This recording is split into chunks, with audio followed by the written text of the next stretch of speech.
Alors j'ai toujours aimé la biologie, le fonctionnement du corps humain me passionne. Montrer qu'il pouvait y avoir quelque chose de très pratique, parce que l'alimentation au final au quotidien c'est très pratique, on le fait tous les jours mais on sait pas ce qui se passe. Et ça tout de suite ça m'a passionnée. T'as kiffé. Ouais.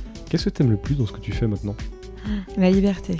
C'est vrai ? Sans hésitation. De pouvoir organiser mes journées comme je veux, de pouvoir créer un e-book mais en même temps créer un programme, et puis si j'ai envie de reprendre les consultations ou d'animer une conférence, peu importe, en fait je me sens ultra libre. Les comptes qui ont commencé avant moi et qui ont évolué beaucoup plus qui ont beaucoup plus d'abonnés que moi à l'heure actuelle, au tout début c'est vrai que c'est déstabilisant parce qu'en fait surtout tu te remets en question et tu te dis qu'est-ce que je fais de différent, le nombre en fait on s'en fiche, on s'en fout, ouais. Comme le poids sur la balance on s'en fiche. Ce qui est important c'est comment je me sens dans mon business à l'heure actuelle, ce que je véhicule, ce que je partage, est-ce que je suis ok avec ça, si oui après c'est que de l'ego quoi. Il y a quelques années, j'étais complètement perdu dans la vie. Je savais pas ce que j'aimais, je me connaissais pas plus que ça. Et à côté de ça, je voyais des gens à côté de moi qui semblaient avancer à fond la caisse dans la vie. Certains gagnaient beaucoup d'argent, d'autres étaient complètement passionnés d'un sujet et passaient des heures et des heures et des heures sur un même projet. D'autres arrivaient à faire des choses complètement loufoques. Et je me suis dit, mais attends, comment est-ce qu'on en arrive là ? Qu'est-ce qui s'est passé dans leur vie pour en arriver là où ils en sont ? À l'heure où je trouve maintenant tranquillement ma voie, j'ai décidé de venir en aide à ceux qui galèrent encore, en allant à la rencontre de ces passionnés, de ces entrepreneurs, et essayer de voir ce qui les motive, comment leur personnalité est alignée avec leur travail, et j'espère qu'au travers de ces interviews, vous trouverez des sources d'inspiration. Bienvenue sur le Grand Bain. Qu'est-ce que t'as mangé ce matin ? C'est drôle, il m'a posé la même question. C'est un truc de podcasteur. C'est vrai ? Ouais, je te jure. Oh merde ! J'étais persuadé que j'étais le plus original. Merde, tu veux qu'on la refasse avec une autre question C'est quoi ton dessin animé préféré ? Ah là là, je suis pas du tout dessin animé. Si, quand même, Le Roi Lion, classique. Le Roi Lion classique ? Ouais. Ok. Bon. Mon intro est sauvée. Oui. Salut Johanna. Salut Pierre. Bienvenue sur le Grand Bain. Merci de m'accueillir. Alors, en général, ce que je demande, c'est que je propose aux gens de se présenter, à dire qui tu as de l'audience, ce que tu fais. Ok. Et voilà. Bonjour à tous, je m'appelle Johanna Hubert et je suis diététicienne nutritionniste. On va dire une diététicienne nutritionniste peut-être 2.0, actuelle en tout cas. 2.0, ça veut dire que tu as une vitrine sur les réseaux sociaux. C'est ça, je suis très présente sur Instagram et j'ai un programme en ligne, donc je suis assez digitalisée dans ma façon de travailler. Ok, donc tu travailles depuis chez toi en général ? Oui, je travaille à la maison. Ok, le rêve de beaucoup de gens ça quand même, de pouvoir se dire... C'est vrai qu'on gagne du temps en allant au travail. On gagne les 20 minutes, plus les pauses café avec les collègues, plus... Ouais. Il y a des avantages et des inconvénients, je pense, comme dans chaque situation. Mais c'est vrai que pour le coup, on n'est plus seul. Mais il y a plein d'avantages aussi. On peut travailler en pyjama, c'en est un. Ok, excellent. Ça t'est déjà arrivé de faire des réunions avec des clients habillés en pyjama ? Non, jamais. pas. Okay. Non. Ça va pas J'ai jusqu'à besoin. là. Non, quand je travaille sur un projet un peu plus de fond, là je me permets parce que je reste à la maison et que je vois personne.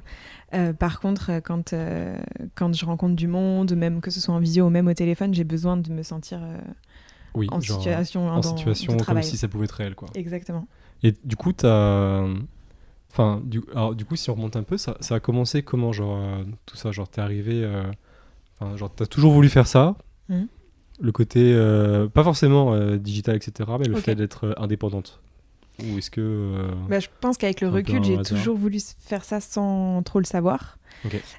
Après, j'ai mis du temps à trouver ce que je voulais faire dans la vie. Je pense, quand on m'a posé la question, en tout cas au lycée, j'en avais vraiment aucune idée. Ouais. C'était assez dur. Du coup, je m'étais dit que je voulais faire hôtellerie-restauration. Donc, j'ai fait 1 an d'hôtellerie-restauration. Bon, il y avait quand même un rapport avec la food. Un petit peu, ouais. Et puis, finalement, j'ai changé de voie. J'ai vu une conseillère d'orientation qui m'a orientée vers la diététique. Oh, donc, ok, d'accord. C'est marrant parce que j'ai toujours ce cliché, de la concentration qui sert à rien. Et désolé s'il y en a qui nous écoutent comme ça, mais qui va te sortir la brochure ONICEP. Je pense que je suis tombée sur la meilleure conseillère d'orientation qui pouvait exister. Incroyable. Du coup, ça t'a chauffé et tu t'es dit pourquoi pas. Ouais. Après, je pense que la différence, c'est que c'est pas elle qui est venue à moi, c'est moi qui suis allée vers elle. Parce que je cherchais ce que je voulais faire, donc j'étais impliquée dans la démarche. D'accord. Donc forcément, elle m'a aidée dans cette démarche avec ses connaissances. À la différence des conseillères d'orientation qu'on peut voir un peu de façon obligatoire au collège ou autre. Et donc, donc j'imagine que tu as fait les études de nutrition. C'est ça, c'est un BTS T'as adoré? Ouais, j'ai tout de suite adoré. Qu'est-ce que t'aimes bien là-dedans? Alors, j'ai toujours aimé la biologie. Le fonctionnement du corps humain me passionne. D'accord. Et quand on m'a montré qu'il pouvait y avoir quelque chose de très pratique, parce que l'alimentation, au final, au quotidien, c'est très pratique, on le fait tous les jours, mais on ne sait pas ce qui se passe quand on met des aliments dans notre bouche, et ce qui se passe en fait à l'intérieur de nous, comment ils se décomposent, à quoi ils servent. Et ça, tout de suite, ça m'a passionnée. T'as kiffé? Ah oui. Ok. En plus, surtout que finalement, je trouve que la nutrition, c'est assez concret en fait, parce que il y a un lien direct en fait entre ce que tu vas manger et le résultat qui sort. Exactement. Des fois même dans l'heure. Des fois, j'ai vu des trucs sur Arte où tu pouvais manger un McDo et 2 heures plus tard, ton corps avait déjà créé métaboliser des choses. Métaboliser, et que du coup, ça influe carrément ton humeur en fait direct quoi. Et oui, non, mais il y a tellement d'impact et on n'en a pas conscience. Je pense en plus, on est une génération où on a encore moins conscience de ça, justement, des produits qu'on ingère et de l'impact qu'ils peuvent avoir sur nous. Donc ça m'a tout de suite plu. En tout cas, moi, j'ai appris tellement que c'était trop cool. Ok. Est-ce que la nutrition, c'est quelque chose comme... tu vois, par exemple, je sais pas, moi, genre, en sciences, je sais pas, dans la mécanique quantique, tu vois, par exemple, et bah, ce qui est vrai il y a 6 mois, et bah, dans un an, c'est archi faux ou c'est vraiment plus d'actualité, quoi, tu vois. Est-ce que toi, est-ce que c'est soumis aux mêmes règles ou est-ce que finalement, il y a une tendance de fond qui reste constante et... Non, pas du tout. C'est une science. Donc, la science est inexacte par essence, en fait. J'ai fait un Master 1 à Dijon. Et justement, à Dijon, mes professeurs étaient aussi chercheurs. Donc, c'est le plus gros pôle de recherche en France. Et ils nous ont transmis ça, qu'en fait, tout peut évoluer tellement vite en fonction des recherches qu'il y a sur la nutrition que rien n'est à prendre au pied de la lettre. Donc c'est pour ça qu'on voit aussi des nouvelles tendances arriver dans l'alimentation. Il y a encore 20 ans, on n'avait pas les mêmes, on nous apprenait pas les mêmes choses en diététique. Ah ouais ? Non. Tu sais ce qu'on apprenait il y a 20 ans ? Alors en fait, c'est les quantités, si tu veux, dans le nombre de calories que tu manges dans une journée, il est réparti entre les protéines, les lipides et les glucides. Ouais. Et il y a un pourcentage qu'il faut respecter, pour faire simple. Et en fait, à l'époque, donc je sais plus exactement quand, mais il y a un peu plus de 60 ans, les lipides avaient une place plus importante. Et en fait, on s'est rendu compte qu'ils pouvaient créer des maladies cardiovasculaires, etc. Donc on a baissé la place des lipides dans l'alimentation. Donc on disait manger du gras, c'est bon pour votre corps. Exactement. Ok. Voilà. Ah, c'est fou. C'est fou. Parce qu'aujourd'hui, c'est quand même la chasse aux sorcières, quoi, du gras, quoi. Tout le monde. C'est pour ça qu'il n'y a pas. Incroyable. C'est pas exact. Et en fait, en fonction de l'évolution et des avancées de la science, et on apprend des choses. Et donc, du coup, on transmet des choses, nous, en tant que professionnels, quoi. Les chercheurs apprennent aux diététiciennes qu'il faut changer leur manière de voir les choses, etc. Est-ce qu'il y a un aspect sociétal, des fois ? Genre, est-ce que la société va aussi influer la tendance sur la nutrition, par exemple ? Complètement.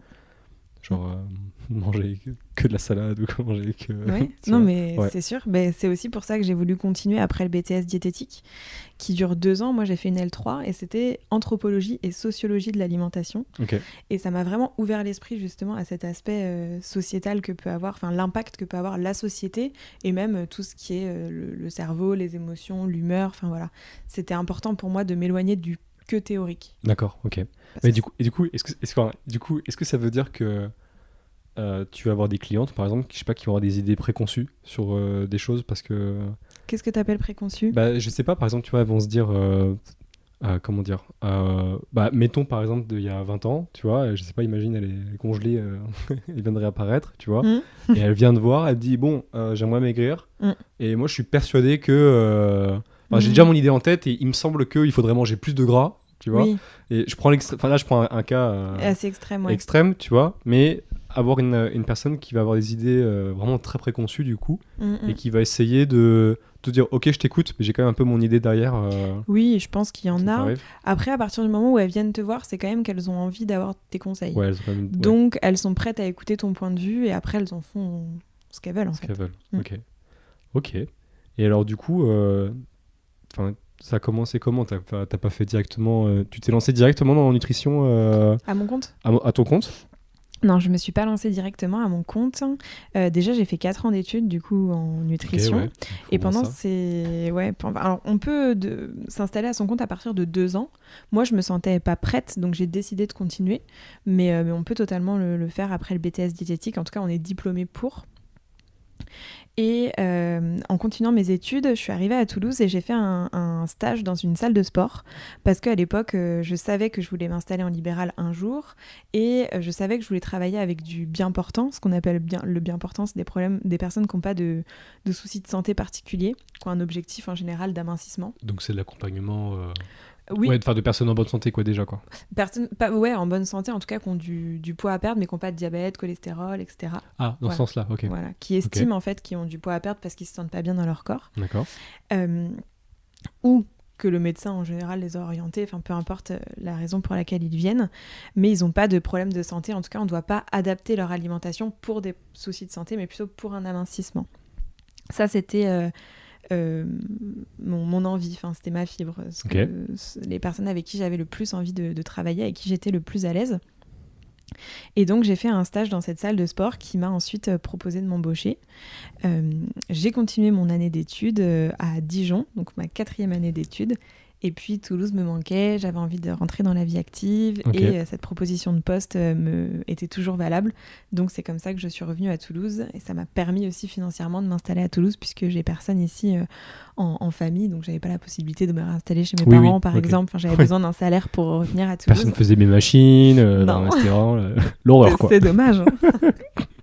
Et du coup voilà, c'était un peu la carotte pour venir à Toulouse, ce poste dans la salle de sport. Ok, d'accord. Et ça t'a plu du coup ça t'a plu, ouais. Ça m'a beaucoup plu, ça m'a en fait surtout énormément appris puisque j'avais un poste qui n'avait rien à voir avec mes études. J'étais commerciale en fait à l'accueil de la salle de sport, donc je vendais les abonnements. Et puis à côté, je faisais pas mal d'administratif aussi, un peu de compta, un peu d'assistance de direction. C'était une petite société, donc j'avais l'opportunité de toucher un peu à tout. Et voilà. Mais ça veut dire que ça te permettait de... En faisant une mission du coup qui avait rien à voir avec tes études, ça te permettait justement d'aller à la rencontre de ces gens-là justement qui se portent bien et que tu aimerais accompagner dans leur nutrition et pour moi, déjà prendre la température, ou est-ce que ça aurait pu être de la restauration, ça aurait pu être n'importe quel job par exemple? C'était un peu un deal entre mon employeur et moi que pour le moment c'était ce travail-là parce qu'il avait besoin de moi à ce poste, mais qu'un jour on ferait de la nutrition dans la salle de sport puisqu'il y avait un besoin commun en fait. Au final ça s'est pas fait parce que l'expérience a fait que moi j'ai décidé de m'installer à mon compte au bout d'un moment, mais je me suis plus dans le poste parce que ça m'apprenait énormément et que je savais que c'était qu'une période avant de me lancer. D'accord, ok. Ouais. Et alors du coup quand t'as sauté le pas, comment ça se passe quand on décide de sauter le pas? Est-ce qu'on flippe sa mère? Est-ce qu'on se dit vas-y c'est bon, j'ai bien réfléchi, j'y vais? On a très peur, mais je pense que c'est la peur qui fait avancer les choses. Ouais, qui fait avancer. Je pense que c'est sain d'avoir peur dans ces moments-là. Après entre guillemets financièrement, moi j'avais surtout peur financièrement en fait de pas avoir de clientes, de pas avoir assez d'argent pour pouvoir vivre, payer mon loyer, etc. T'as pas fait de transition, t'as fait genre ciao et t'as commencé ton truc Alors j'ai fait une légère transition mais assez rapide. Je pense que c'était quelques mois où je faisais un peu les deux. Et j'ai eu le chômage, du coup j'ai eu une rupture conventionnelle, donc j'ai eu le chômage. Okay, cool. Pour me lancer, ça m'a aidé quand même, enfin, ça m'a enlevé ce poids de me dire je suis pas à la rue demain, je pourrais payer mon loyer quoi. Ça c'est vachement, merci la France quand même pour ça. Complet. Moi, je me rappelle quand j'étais aux États-Unis, j'en ai connu justement certains qui justement se lançaient dans leur truc quoi. Et là les ricains, il y a pas de oui t'inquiète je vais t'aider, genre c'est très bien que tu le fasses mais c'est ça. Genre tu peux jamais de la vie je vais t'aider hein, tu vois. C'est clair. Bon, je pense que c'est faisable mais c'est vrai que ça m'a aidé à me lancer quand même. Ouais. C'était un soutien. D'accord, vachement bien. Et alors du coup quand tu dois commencer, quand tu commences de zéro, est-ce que en plus de ça, j'imagine que parce que enfin bon, ceux qui connaissent pas Johanna et vous, je vous conseille d'aller voir sa page Insta qui est vraiment en fait la première chose qui apparaît quand on va la voir, je trouve, c'est que il y a un marketing incroyablement bien fait. Merci. Et maîtrisé et genre en vrai, même moi qui OK, j'aime bien la nutrition mais c'est pas non plus ma passion etc. et voilà, et ben j'ai quand même envie de me promener en fait. Okay. Tu vois, parce que c'est joli, c'est un peu comme un tableau, voilà. Et genre en vrai c'est fou parce que Donc je t'ai connu quand t'as commencé, Oui. à peu près. Et c'était déjà quasiment, pas impeccable, mais tu vois, genre c'était clean quand même déjà, comme pour une personne qui avait jamais fait de marketing, enfin je pense. Non, Comment t'as fait tout ça? Alors, ce que tu appelles marketing, c'est le fait que le feed soit harmonieux, que le visuel soit super stylé, que... L'identité graphique, tout ça, quoi. Ouais. Bah, je pense que, honnêtement, je pense que c'est venu assez naturellement. Ok. Je sais pas si c'est un lien, mais j'aime beaucoup la déco. Enfin, faut que, même dans mon espace de vie, ce soit harmonieux, Soit mes joli. habits, enfin, tout, voilà. À l'œil nu, j'aime bien que quand je regarde quelque chose, ce soit joli. Donc, j'ai mis ça en pratique aussi dans ma profession, quoi. Donc, tu t'es appliqué ça aussi Oui. D'accord. Et d'ailleurs, ça m'a... Par exemple, donc, au début, quand je me suis lancée, j'ai fait des consultations, donc individuelles. Et le compte-rendu qu'on envoie aux clientes après, c'était ultra important pour moi qu'il soit joli à regarder, qui donne envie d'être affiché sur le frigo ou pas, mais qui soit joli à regarder.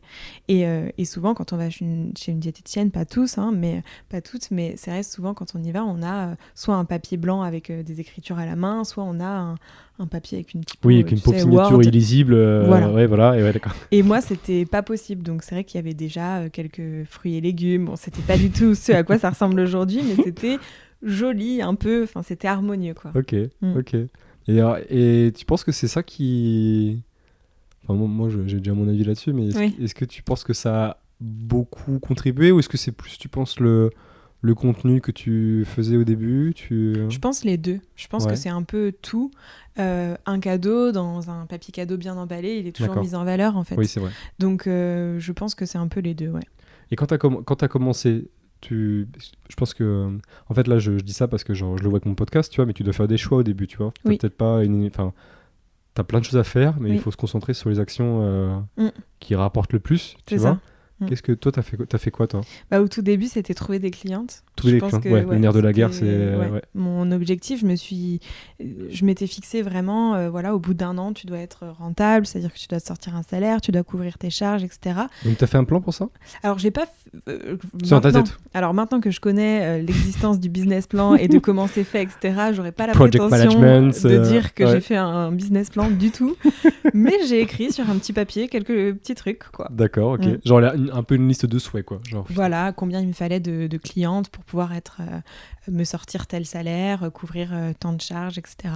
Et donc, parce que, en fait, quand tu me dis ça, là, il faut savoir que du coup, ton stage, t'avais fait qu'un seul stage, on est d'accord?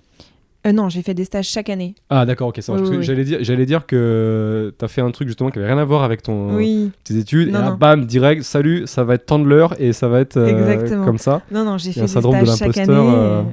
Et en plus des stages que j'ai fait chaque année, depuis que j'ai 14 ans, je crois, j'ai des petits jobs tous les ans, tous les étés. D'accord. Voilà. Donc j'avais l'habitude de travailler pour le coup.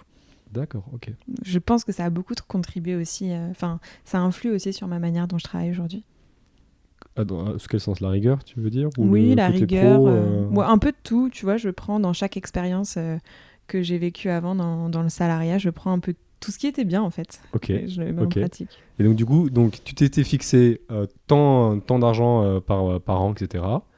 Oui. Et donc, tu t'es focus sur récupérer les clients. Au tout début, oui, c'était vraiment avoir un agenda qui soit un peu rempli, quoi. Et comment tu récupères ces clients? Tu les téléphones, tu leur téléphones, tu fais... T'as appris sur le tas, en fait, tout ça, en plus. Oui, j'ai appris sur le tas, je pense. J'ai fait avec toujours un peu au feeling. Moi, comme je crois beaucoup à l'époque aussi, mais je crois toujours aux réseaux sociaux. Et c'est d'ailleurs pour ça que je suis dessus. Et donc, ce que j'ai fait... Au début, j'avais la salle de sport qui m'apportait quelques clients, puisque tu sais, on a parlé de cette phase où j'étais un peu dans les deux et j'avais mes cartes de visite. Donc, ça m'a permis d'avoir déjà un petit bouche à oreille. Ensuite, j'ai annoncé sur Instagram où j'avais déjà une communauté. À l'époque, j'avais environ 2000 personnes sur Instagram quand je me suis lancée. Ces gens-là, ils te suivaient parce que c'était des amis à toi ou c'est parce que... Alors, j'ai des amis, mais peut-être pas 2000 quand même. Peut-être pas 2000. C'était la question sous-jacente. Hein. Non, j'ai commencé mon Instagram pendant mes études, en fait. D'accord. Donc, j'avais déjà un site internet, j'avais déjà mon Instagram. Ah ouais. Oui, j'avais déjà tout ça quand je me suis lancée depuis 2 ans et demi. D'accord, toujours sur la nutrition. Toujours sur la nutrition. Ça s'appelait Johanna et vous depuis le début. Incroyable, mais du coup, voilà, ok, donc c'est pour ça. T'avais quand même un peu la confiance aussi, parce que du coup, entre guillemets, enfin, pas la confiance, mais T'avais déjà un bon pied dedans, déjà, quoi, quand même. Oui. Alors, je partais pas de zéro. Ouais, Par contre, j'avais jamais proposé de service payant. ok. Donc, c'était quand même une nouvelle expérience pour moi, quoi. Et alors, du coup, je suis super curieux. Ça, c'est... genre, c'est quoi tous les soirs, tu te posais 1 heure et tu mettais tes pensées sur la nutrition ou tu faisais un article Sur le blog à l'époque. Ouais, sur le blog. Parce que Oui. c'était un Skyblog. Alors, c'était pas un Skyblog, mais presque. Ouais. Non, c'était un WordPress. Enfin, c'est Ok. un site WordPress. En fait, c'est assez drôle en plus comme histoire. Enfin, je pense que ça va te plaire. Je voulais créer un site internet parce que c'était le tout début d'Instagram en 2014. Et donc, je me suis mise sur Instagram et je me suis dit, moi, j'aimerais bien faire un Instagram pro, puisque je voyais beaucoup de gens partager des recettes, des choses comme ça. Et j'avais pas envie, moi, de partager avec mon compte perso. Enfin, j'avais envie de dissocier les deux. Tu vois. Donc, j'ai créé ce Instagram pro et je voyais pas mal à l'époque de filles qui partageaient, mais qui n'étaient pas influenceuses, parce qu'à l'époque, il n'y avait pas d'influenceuses. On était... tout le monde était lambda, je sais pas comment... Oui, ce concept n'existait pas trop encore, quoi. Exactement, voilà, c'est vraiment le tout début. Avaient des blogs aussi et partageaient sur leur blog et je trouvais ça trop cool et je me suis dit, moi aussi j'en veux un, je vais parler de nutrition, j'ai envie de parler de ça.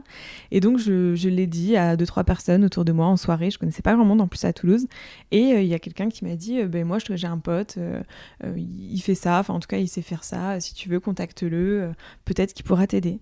Et du coup je l'ai contacté et on est allé boire un café, en fait il s'avère que c'est lui qui m'a aidé à tout créer. Et ça a été un super projet. On se retrouvait après les cours et lui, ça lui faisait la main parce qu'il était développeur et du coup, il avait envie de m'aider. Donc, il a codé ton site ? En fait, il n'a pas codé, mais il m'a appris à me servir de WordPress. Lui-même, tu sais, il y a des plugins qui te permettent de rendre autonome quelqu'un qui ne sait pas coder. D'accord. Sur WordPress, donc il m'a appris ça. Au début, avant de m'apprendre, c'est lui qui faisait un peu tout sur WordPress. Il codait des petits bouts, il faisait des choses, on faisait des tests. Je faisais des dessins et lui, il mettait en pratique. C'était assez drôle. Excellent. Voilà, il m'a appris à écrire mon premier article, ma première recette, tout ça. Il a tout mis en place. Et puis après, je suis devenue autonome petit à petit sur mon site, quoi. Génial. On a une petite relation d'échange, quoi. C'est super cool. Je lui fais une petite dédicace à Sébastien. Et du coup, ça faisait... Donc, en fait, donc, du coup, quand tu as commencé, tu avais déjà quand même 2 ans de pratique un peu du... Ça t'a vraiment... Tu penses que du coup, ça avait une incidence après sur ta gestion des réseaux sociaux après déjà? Tu avais déjà un peu de... Oui, je pense, parce que je partageais depuis longtemps des photos, je voyais comment ça se passait aussi. J'ai vu d'autres comptes évoluer, des comptes qui se sont créés en même temps que moi et qui ont eu très vite beaucoup de personnes, voilà, de followers. Donc j'ai vu, entre guillemets, que c'était possible. Ouais. Voilà. Donc j'y croyais déjà et je pense que je te racontais ça parce qu'au moment où je me suis lancée, je me suis tout de suite dit, il faut que je rencontre une influenceuse. J'aimerais rencontrer quelqu'un sur Toulouse et lui proposer mes services. C'était un petit peu compliqué parce que j'avais pas envie de dire coucou, c'est moi, est-ce que tu veux maigrir, mais c'est un peu délicat comme question. C'était assez délicat, mais au final, de fil en aiguille, avec un peu de tact, j'ai réussi à trouver une influenceuse qui s'appelle Anaïs Desraux, qui avait le Instagram à l'époque Golden Blog et qui m'a fait connaître et exploser sur Toulouse. Ah ouais, carrément. Ah oui. Ah, donc c'était une stratégie super gagnante en fait, quoi. Ah oui, complètement. Moi, ça a rempli mon agenda. Elle a une communauté qui était super, très engagée. Et donc, elle a parlé de moi. Elle a écrit même un article sur moi. Et du coup, vraiment, ça m'a permis au début de remplir mon agenda. Et pour quelques semaines. Et puis après, le bouche à oreille, plus celui que j'avais déjà avant, fait effet. Et petit à petit, l'agenda se remplit. Et boule de neige, ok. Qu'est-ce qui a fait que tu penses, quand tu allais la voir, qu'est-ce qui a fait qu'elle a accepté? Elle était vraiment grosse à l'époque ou Ah non, pas du tout. Non, quand je dis grosse, c'est-à-dire genre, sur les réseaux sociaux. Ah le lapsus. Pardon. C'est un mot qui est banni, ça, Pierre. Un mot qui est banni, d'accord. Est-ce qu'elle avait de l'influence sur Toulouse? Alors, elle avait, je crois, 20 000 personnes quand même. D'accord, donc quand même assez conséquent, quoi. Et ouais, assez conséquent. Et puis, une communauté très engagée, avec des filles qui participaient beaucoup. Enfin, voilà, donc ça joue beaucoup aussi, l'engagement. Et donc, du coup, comment est-ce qu'elle accepte que... Enfin, pourquoi tu penses qu'elle a accepté alors que finalement, tu viens de nulle part, tu proposes un service et t'avais bien ciblé, tu penses, ou c'était au feeling et tu t'es dit, bon, vas-y... Alors ça s'est fait, en fait si tu veux j'ai répondu à une autre influenceuse qui la connaissait et je lui ai montré un petit peu ce que je faisais pour avoir son avis. Et j'avais déjà tourné ma première vidéo de présentation qui était assez, je sais pas si tu t'en souviens, mais je me souviens très bien, qui était assez quali quand même, enfin qui faisait pro en tout cas. Et du coup je lui ai montré, elle m'a dit c'est vrai que c'est professionnel, écoute, je lui ai demandé est-ce que tu sais qui je peux contacter sans blesser personne, tout ça. Et en fait elle nous a plus ou moins mis en relation, donc ça s'est pas fait frontalement si tu veux. C'est vraiment super sympa de sa part du coup parce que et genre juste en service quoi, genre c'était pas. C'est ça. C'est ça, vraiment juste un service où elle m'a dit je pense que tu peux contacter Anaïs, elle serait peut-être intéressée, je vais lui en parler moi aussi pour pas que t'arrives comme ça. Ah super cool. Et tu parce que ça c'est un truc que les gens tu vois genre ne savent pas.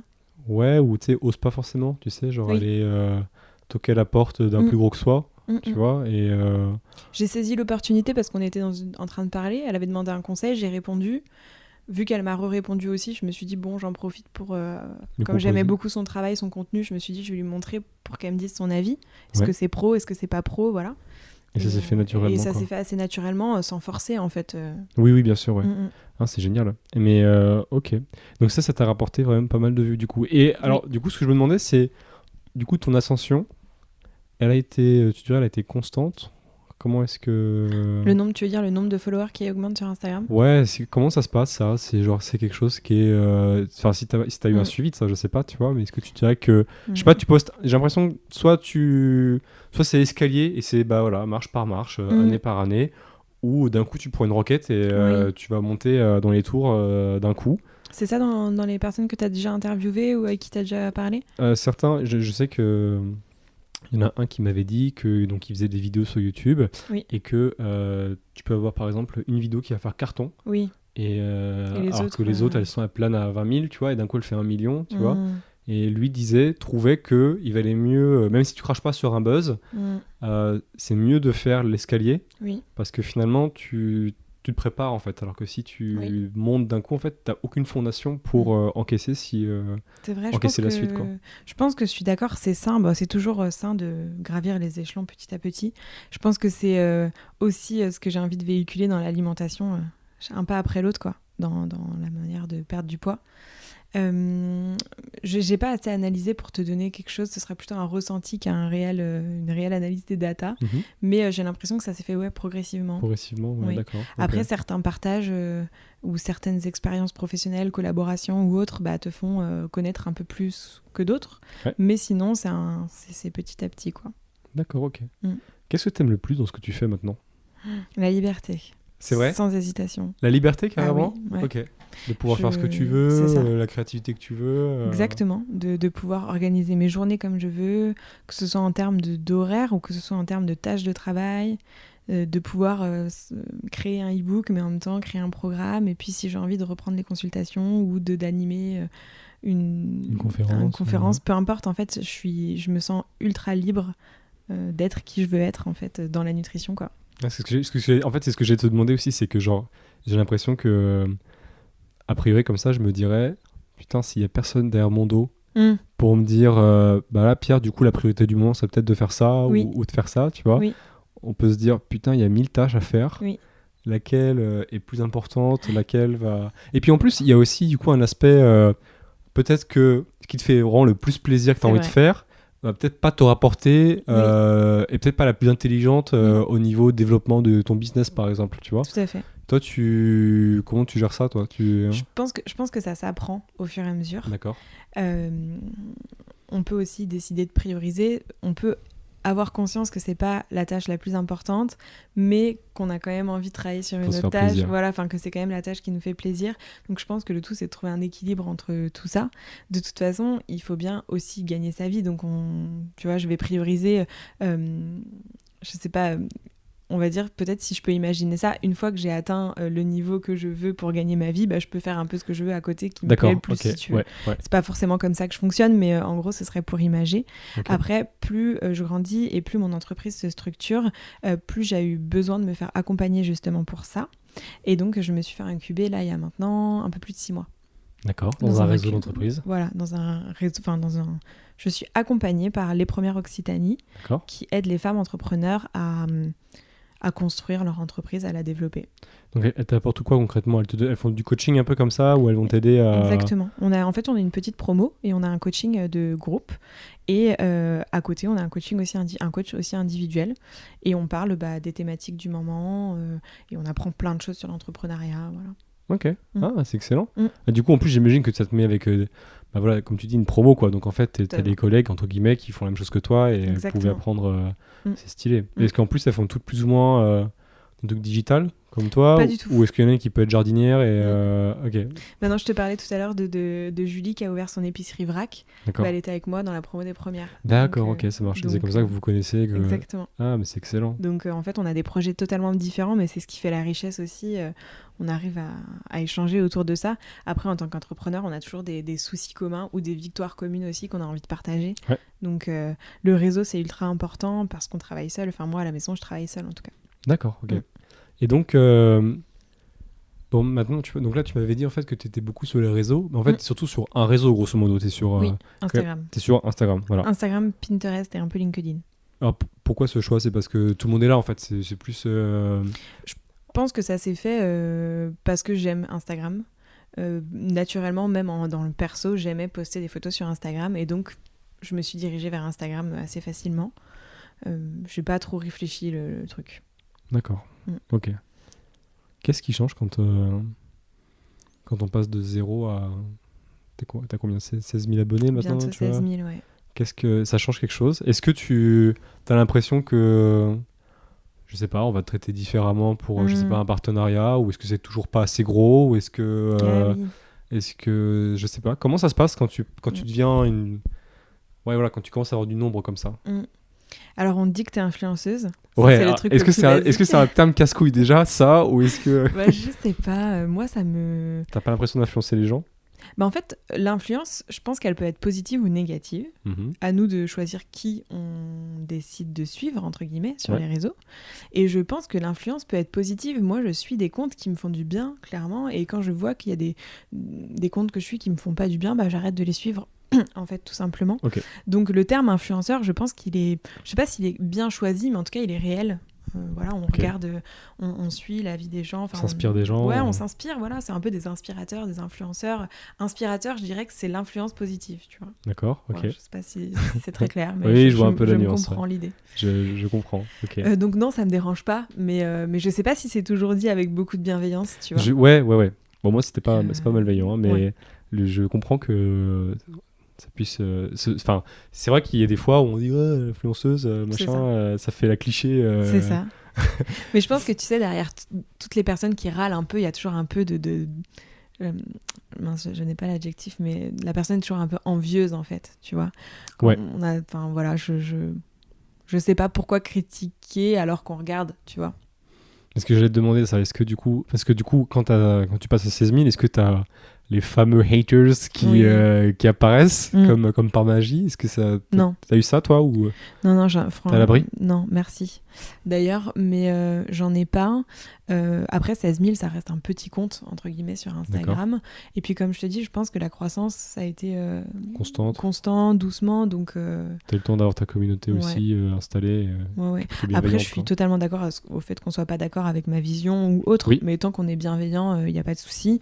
Après, j'ai eu très peu de messages, mais je pense qu'une fois, j'ai dû avoir une ou deux personnes qui étaient pas forcément très bienveillantes. Dans ce cas-là, je bloque, je supprime. Je me prends pas la tête. J'ai envie de construire aussi bien pour moi, pour mon plaisir de partager sur Instagram, et puis aussi pour les personnes qui sont sur mon Instagram, j'ai envie qu'on soit bienveillants les uns avec les autres, quoi. Non, mais c'est clair, mais de toute façon, genre, en plus, c'est quand même marrant, c'est comme si, c'est vrai que c'est comme si un mec venait placarder une insulte sur un cabinet de docteur parce qu'il a vu que c'était un docteur, tu vois. C'est ça, c'est dit, vas-y... Sous prétexte que c'est du virtuel, il y a beaucoup de haine qui se déverse. Après, j'ai l'impression que sur Instagram, il y en a moins quand même. Ouais. Bon, il y en a quand même, mais...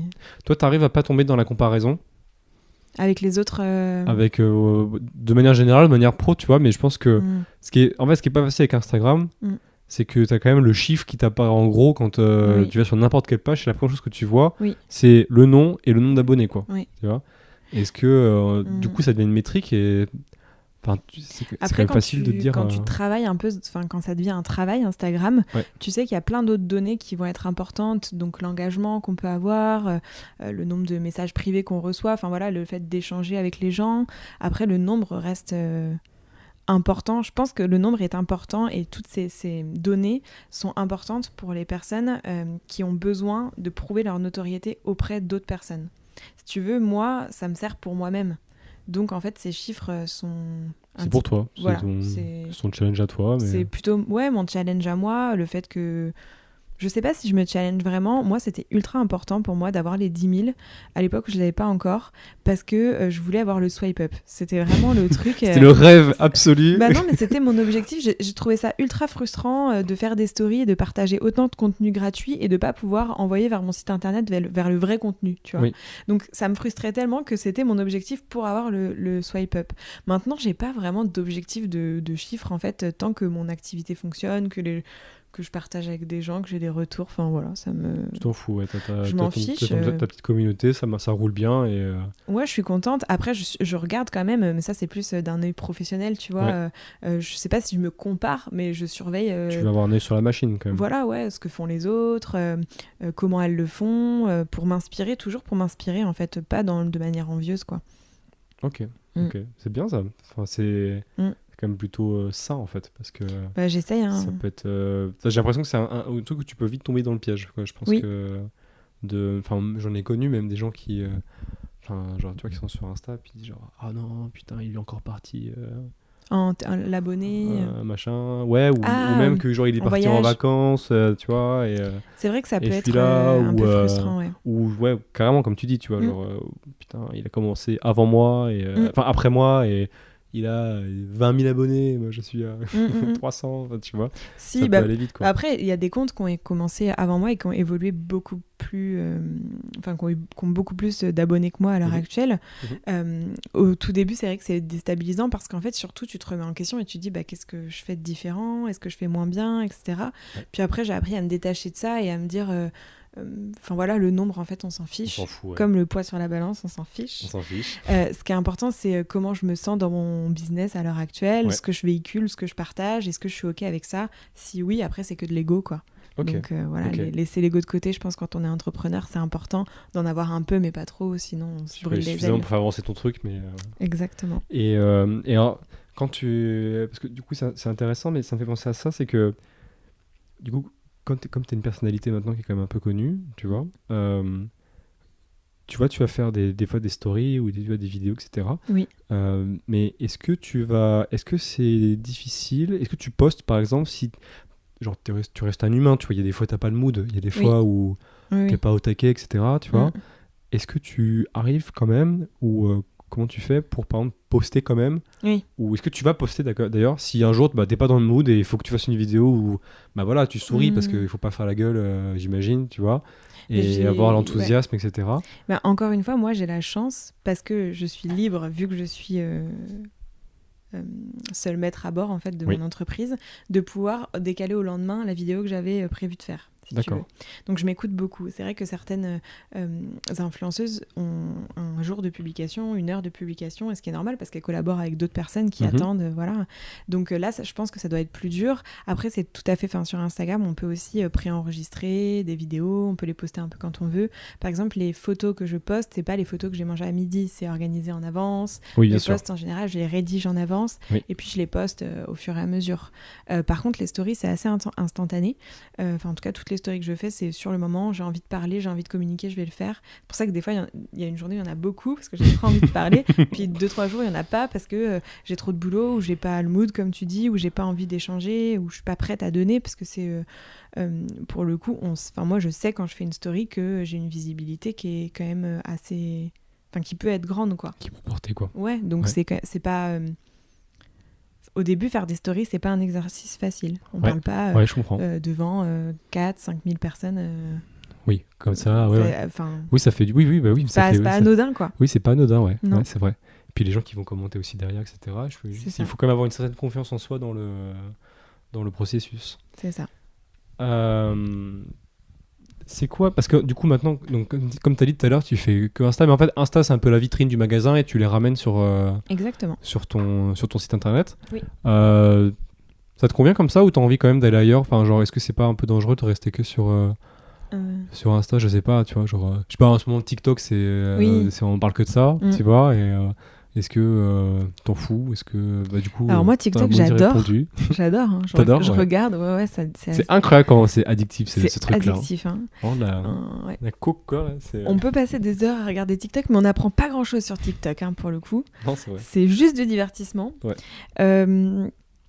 Mais je me vois pas, en fait, je pense que ça, c'est un feeling. Tu vois, je me vois pas du tout sur TikTok. Mm-hmm. Donc j'irai pas. En plus, je pense que ça correspond pas non plus à mes clientes cibles, on va dire. Enfin, aux clientes qui sont à même d'acheter le programme ou en accompagnement de Johanna et vous, en fait. C'est beaucoup de jeunes, je crois, sur TikTok. Ouais, quand même. Ça se ressent, ouais. Je pense que ça doit monter un peu en ce moment, mais l'âge, mais quand même, oui. Comme assez jeune, ouais. Ouais, donc c'est encore trop tôt ou c'est pas... C'est ça, c'est encore trop tôt. Et puis après, je pense qu'il faut mieux se consacrer sur un seul réseau social et le faire à fond, bien ouais. Parce qu'on se rend pas compte, mais ça prend beaucoup de temps déjà. Ouais, c'est vrai.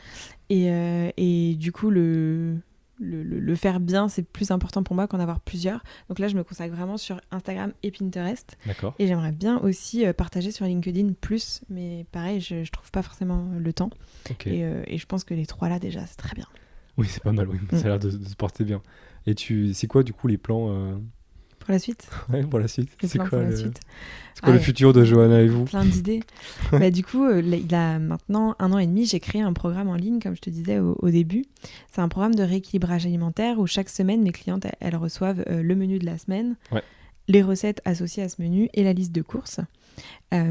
Et j'aimerais encore une fois passer un cap avec ce programme et créer un espace client qui soit très pratique à utiliser au quotidien. Actuellement, elles reçoivent les menus par mail, etc. Ça fonctionne très bien, mais j'ai envie de passer encore un cap.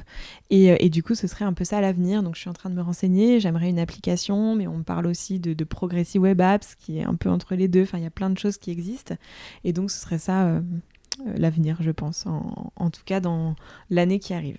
Je trouve ça excellent comment ça a évolué. Tu vois, on est parti d'un Johanna qui fait ses plans pour trouver les premiers clients. Puis après elle se dit putain, je vais targeter une influenceuse un peu plus grande, et puis ça monte et c'est assez marrant de voir marrant de voir l'évolution, quoi. C'est aussi drôle de le redire, tu vois, parce que des fois on fonce et puis on se pose pas pour regarder le chemin qu'on a parcouru. Donc, ça, tu le fais pas souvent, ça, d'apprécier le chemin.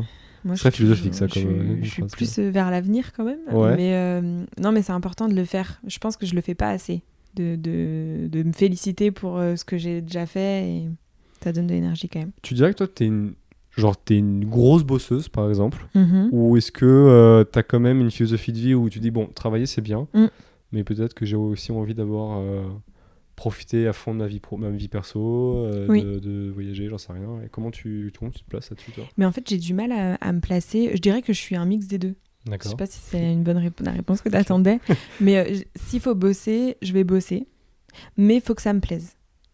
Oui. Voilà. Je peux pas être une grosse bosseuse pour bosser si j'ai pas d'objectif, de but à atteindre. D'accord. Je vais pas compter mes heures si j'ai un objectif et que je veux absolument le finir, mais parce que ça me plaît. Parfois, je passe, par exemple, c'est vrai que quand je passe 2 heures sur Instagram à commenter, échanger, faire des stories, etc. Et en fait, je me dis, ah oui, donc ça, c'est mon travail. J'ai du mal encore à réaliser que c'est un travail au sens où on me l'a appris dans la société, tu vois. Oui, okay. Mais c'est du travail, donc c'est du boulot. C'est du temps que tu as donné, quoi. Temps, voilà. Ouais. Donc c'est vrai que quand on calcule les heures, si on met Instagram dedans, si on met plein de petites choses comme ça qui n'ont pas l'air d'être du travail mais qui au final sont mon travail. Où tu penses quand même boulot et que... Exactement, ça peut faire, des longues journées. Ça fait des longues journées, ouais. Voilà, mais comme j'ai pas l'impression de travailler, ben voilà. Donc je te dirais un peu entre les deux parce que si ça me plaît pas, je vais pas le faire. Voilà. D'accord, ok, c'est excellent. Et parce que, c'était avant de venir, tu vois, c'était un peu la réflexion que je m'étais faite, c'est que, par exemple, mais tu vois, mais pas avec ceux avec qui je travaille, tu vois.